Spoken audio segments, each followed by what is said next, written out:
Ang ating aralin ngayon ay tungkol sa epikong bayan, gaya ng epiko ni Alim, Bantugan, Biyag ni Lamang, Ibalon, Kudaman, Labaw-Dunggon, at iba pa. Ready ka na ba? Tara, simulan na natin. Kilala mo ba kung sino-sino yung mga superheroes na nasa larawan?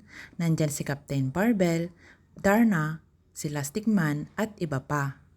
Sila ay mga katahang-isip na superhero na sinulat para sa Filipino comics. Ang mga karakter na iyan ay nilikha ng manunulat na si Mars Ravelo. Si Marshall Mars Custodio Ravelo ay tinaguri ang hari ng Philippine Comics. Ang kanyang tagaguhit naman ay si Nestor Redondo noong dekada 50. Ang ating aralin ngayon ay may kinalaman sa mga karakter na may natatanging kakayahan at sila ay ating matutunghayan sa epikong bayan. Ngunit bago ang lahat, alamin muna natin kung ano ang epiko. Ang epiko ay nanggaling sa salitang Griego na epos na nangangahulugang awit o salita. Ito ay ipinapahayag na pasalita, patula at paawit. Ang epiko ay nakasulat ng patula, ibig sabihin meron itong sukat, meron din itong tugma. Naglalaman din ito ng matatalinhagang salita. Tumatalakay ito sa pakikipagsapalaran at kabayanihan ng pangunahing tauhan na nagtataglay ng katangiang nahihigit sa karaniwang tao. Ibig sabihin, ang mga karakter sa epiko meron silang superpowers. Mahaba ang epiko. Inaabot ito ng mula 1,000 hanggang 55,000 linya.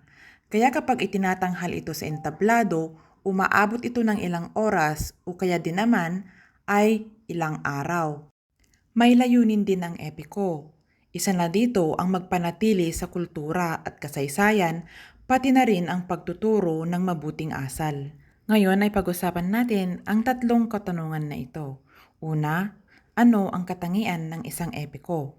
Pangalawa, paano nito ipinakikita ang kulturang Pilipino? At pangatlo, paano ito patuloy na mapaunlad sa kasalukuyan? Dumako tayo sa unang tanong, ano ang mga katangian ng epiko? Una na riyan, ang epiko ay mula sa salitang Griego na epos na may kahulugang awit o salita. Ito ay pinahahayag na pasalita, patula at paawit.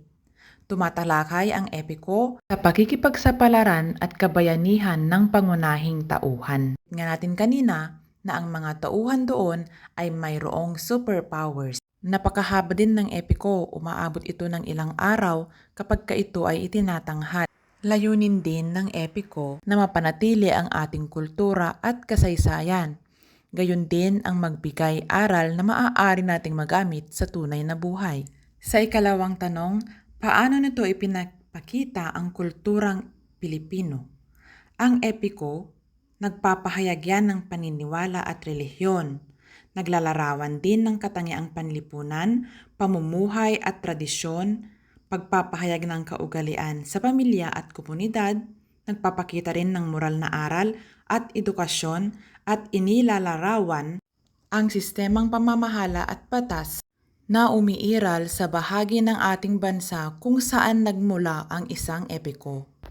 At sa panghuling tanong, paano ito mapapanatili sa kasalukuyang panahon? Bilang mga mag-aaral, maaari ninyong gawin ang pagbuo ng mga makabagong adaptation. Maaari kayong gumawa ng pelikula o kaya naman ay itanghal ito sa teatro o di kaya'y sa digital media. At sa kagawaran ng edukasyon, ipinasok nga sa ating kurikulum ang pag-aaral sa epiko upang mas mapalalim ang inyong pag-unawa sa ating kultura, ang kulturang sariling atin.